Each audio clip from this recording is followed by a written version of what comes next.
Hey, it's JC. Welcome to Urban Life Guy, where we explore the urban lifestyle and jungle survival. Today's a bonus video that is completely different from my usual content, but it will not disrupt the flow of the usual content, so it is a bonus.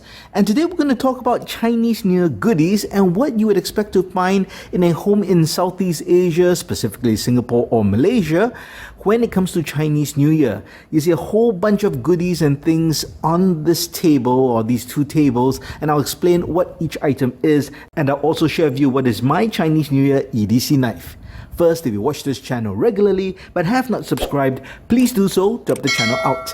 And if you'd like to support the channel even more, do check out my shop links in the pinned comment or description below. You can even join as a channel member for exclusive content. Thanks a lot. Typically during Chinese New Year, you can expect to receive guests at your home, as visitations are a big part of the Chinese New Year celebration. Of course, that assumes your friends and family. If not, you get to eat all of this yourself. But because you expect guests, you then prepare a whole bunch of snacks for them to come so that they have something to eat when they visit you. So it's very common to have an array of snacks and goodies on the coffee table in the living room to offer to guests when they come. Other things that you might see during Chinese New Year would be the 2 oranges and a red packet. Now the 2 oranges represent good luck and fortune, and they're given as pairs typically. Now the people who visit someone would bring the 2 oranges because they represent good fortune, prosperity, or they represent gold as well. So basically all good, all blessings, and 2 is a balanced number in Chinese culture. That's why you bring 2. So visitors will bring 2, and the host is expected to return 2 to the visitors. So it's a bit of an exchange game. So you really just need 2 to start off with, and when people come, you just return other people's oranges to them. Now a red packet or hong bao is essentially a red envelope, and it is supposed to be given to kids to ward off evil spirits and for good luck. But to make it more fun and enjoyable for the kids, you're supposed to put in money.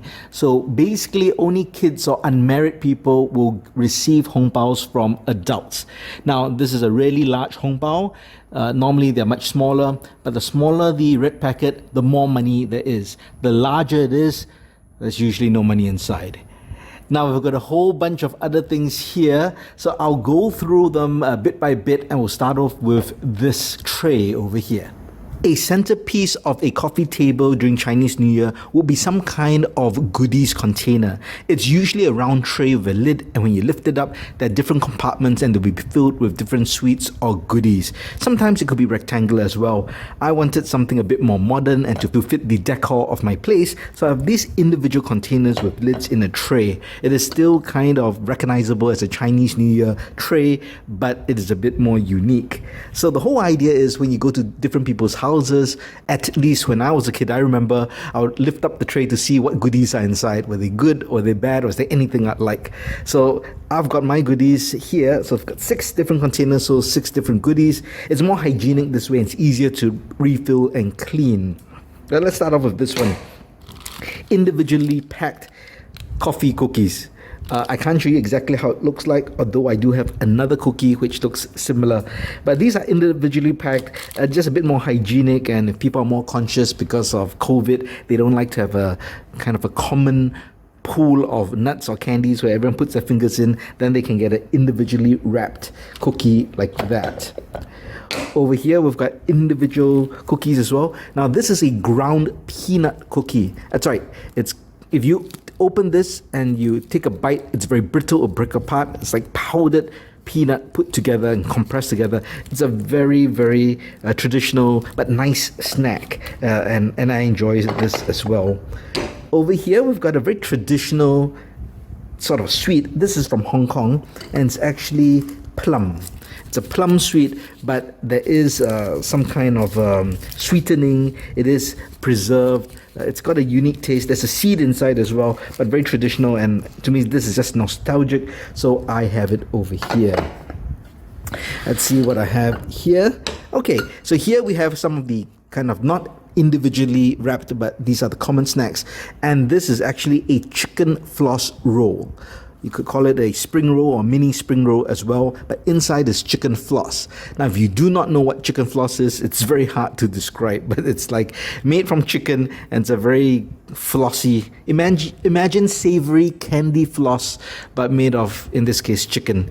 It's very popular in this part of the world, and it's in this spring roll, deep fried in this spring roll. So very crunchy. It is a snack. So the other common version is shrimp. So shrimp floss within this kind of a spring roll. Over here we've got some cookies. This is a bit of a coffee-based cookie as well. Quite straightforward. And then over here we've got some cashew nuts for those who just want a healthier choice. So unsalted cashew nuts. So those are the goodies in the tray over here. Now I'm going to show you the goodies in the jars. In a previous video, I visited a street market in Malaysia and I showed the Chinese New Year goodies that were on sale, and they're in these distinctive plastic bottles with red caps, and I've got quite a few here. Now most people would have maybe 2 or 3 different cookies or goodies, but we have quite a lot because we're expecting at least 2 people to show up and visit us at home. But let me just show you some of these snacks. So here we have a peanut cookie. So it's different from the other one. The other one was, I told you, a ground peanut cookie. These are basically clusters. So really nice as well. And this is actually slightly salted as well. So it's not sweet, but salted. So quite unique. We've got different cookies over here. This is a coffee butter cookie. I believe I had this last year, and that's why it's pretty good. I'll tell you where to get all these different cookies in just a while as well. And this is a classic butter cookie. So this, not really traditional Chinese New Year, but cookies are part of, I guess, that festive celebration food, so it gets a pass. Here we have, this is the container for that ground peanut butter. So that's inside the individual containers, but this was the bottle that it comes in.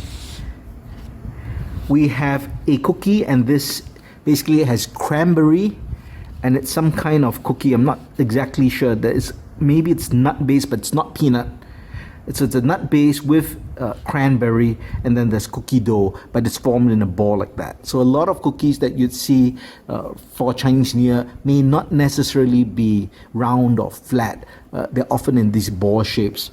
Here is another cranberry cookie. So I believe these are actually the same in the sense that the same sort of cookie, but in a different form. These are flat and made by different people as well.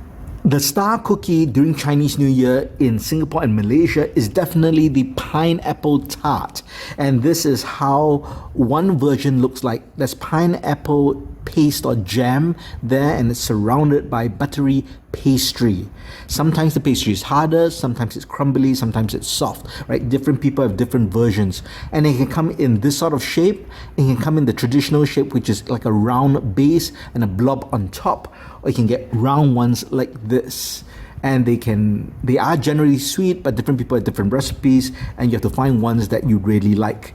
Now, in Southeast Asia, specifically Singapore and Malaysia, this is really popular. Almost everyone, I would say, would have pineapple tarts. Now, this is not as common in other parts of Asia like Hong Kong and China, because this was invented in Malaysia. That's right, the Peranakan actually invented this, and it was due to the influence of their Portuguese colonization and their baking techniques, and they kind of combined those influences to create the pineapple tart. And the reason why there's a lot of cookie-based treats in Southeast Asia, specifically Singapore and Malaysia, is due to that Portuguese influence, the baking techniques, and then the Peranakans who make a lot of cookies. And that's why in Hong Kong and China, you don't really have so many of these cookie variety pastries. You get a lot of more like cakes. There's a thing called nian gao. There's also lopako, different kinds of baked confectionaries, but not really in this sort of cookie form. So this is really unique to Southeast Asia, and in particular Singapore and Malaysia. So if you do come to this part of the world during Chinese New Year, definitely hunt down pineapple tarts and just try different ones. We've got more cookies over here. So the question you might have is, where do you get all these different cookies? How do you buy them? How do you choose them? Really, you get them from all over the place. Now, some people are very particular like ourselves, we're more particular. Some people aren't, so you could just go to a supermarket and see them on sale, or at a street market and just buy them.